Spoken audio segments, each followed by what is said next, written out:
Os 33 aspirantes admitidos nas probas de selección para cubrir unha praza de auxiliar administrativo no concello de Chantada están convocados mañá para realizar a entrevista curricular. Será a derradeira proba para outorgar esta praza temporal no concello de Chantada. As entrevistas levaránse a cabo nas dependencias do concello a partir da 1 da tarde. Previamente o tribunal fará a valoración e cualificación de méritos de cada un dos aspirantes. Unha actuación que iniciarán a partir das 9 da mañá.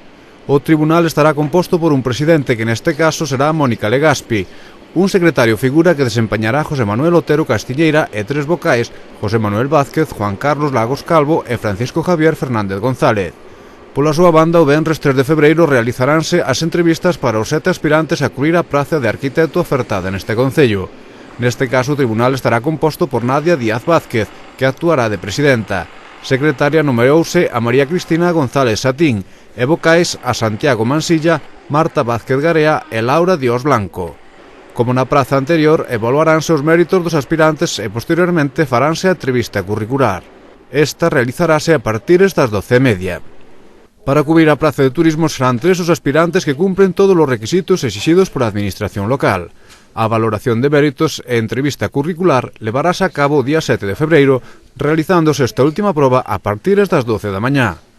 Formarán o tribunal cualificador da mesma María Cristina González Santón como presidenta do tribunal, Nadia Díaz Vázquez, secretaria, e Marta Vázquez Garea, Alejandro Fontela e Santiago Mansilla como vocais. Na convocatoria para cubrir as 3 plazas para peóns de parques e xardíns foron admitidos 35 aspirantes, persoas que terán que pasar por un proceso de selección semellante aos anteriores. Deste xeito, o tribunal valorará primeiro os méritos e logo fará a entrevista curricular.